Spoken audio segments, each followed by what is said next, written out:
everyone, welcome back to my channel. My name's Alana.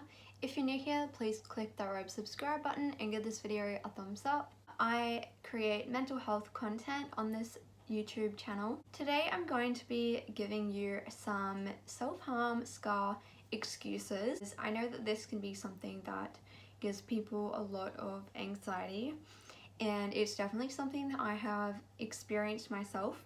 If you are interested, I have created a video talking about how to hide self-harm scars. I've also made a video talking about my opinion on whether you should hide them or not. So if you're interested, I've got a whole playlist called Self-Harm Help, and I also have like a general mental health playlist that has all my mental health content on it. So starting off, I suppose I'll start with the ones that are the more realistic excuses. So why would you want to have some excuses, like some lines that you could say?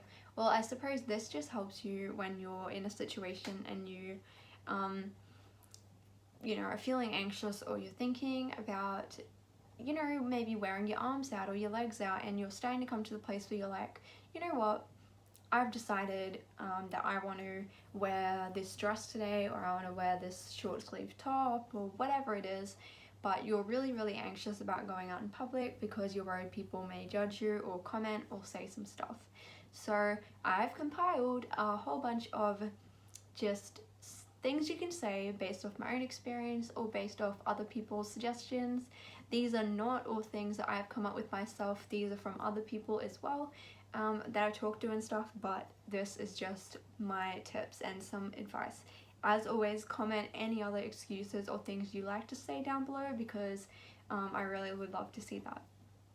So for me, some realistic excuses would be that if someone for whatever reason decided to ask me about my self-harm scars, I would say to them, it really depends on the situation. So if the situation is with a person that you are going to be getting to know quite well, you hang around a lot, maybe you're not friends yet, but maybe this is like somebody who you work with all the time, and you feel comfortable, you could say something like, I went through a difficult time and I was ill, but I'm doing a lot better now. That's what you could say. You could say to them, I used to self-harm, but I have been in recovery for X amount of time, or I am now in recovery, or I'm doing a lot better. If you have, people in your life who maybe, I'm so sorry for the birds in the background. I don't know why they're so loud.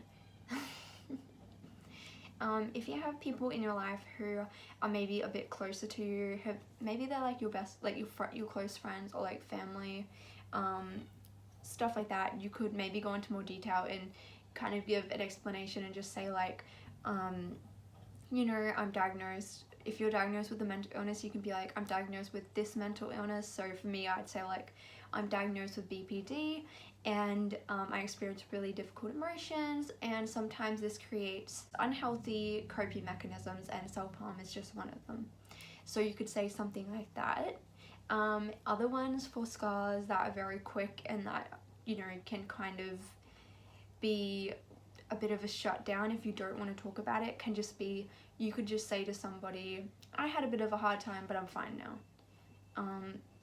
This is a really good one for making the point that you don't want to go into it, or you don't want to talk about it, because you're not giving away any real like personal information. You're just saying, you don't have to say anything. That's also the thing, like if you don't want to tell someone anything, you don't owe anyone an explanation just because your body is on show. So you could literally just say to somebody, it's none of your business, or sorry, I don't want to talk about it. That is not rude, and I believe that you have every right to say that. And that is sometimes appropriate for certain situations. So I just want to put that out there. But there's other excuses, and those things that I just mentioned are more for if maybe you're getting to know somebody but you're not really that close with them yet. Because there are a lot of different relationships that you have with people in life, and so I suppose a lot of these responses would be dependent on the relationship you have with the person. Because obviously maybe how you act towards your close friends is going to be different to maybe a stranger. Other excuses can be things such as I fell in a bush, I went hiking on the weekend. Make really stupid excuses because, you know, that's totally fair enough. Like, if you want to joke around about it, or if you don't want to give the person an explanation, you can say something like, I got into a fight with the shark, or I have a really dangerous cat. Another excuse could be, I'm just super clumsy. Attacked by a bear on the weekend.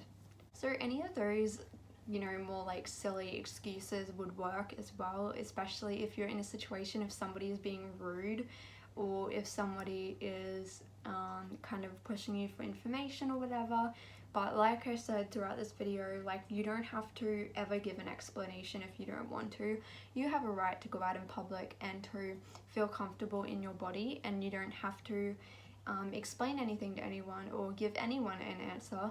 And if someone does ask you, you could use some of those excuses that I explained, or you could literally just say to them, I don't feel comfortable discussing this, or it's not appropriate, or it's none of your business, I do not wish to discuss this topic, anything like that. Because yeah, it is not, you know, I get people are curious and sometimes people generally don't understand, but I think if you don't want to talk about it, you don't need to talk about it. So I hope that helped you. This was just a short video. Please leave any video suggestions down below, and I will see you in my next one. Bye!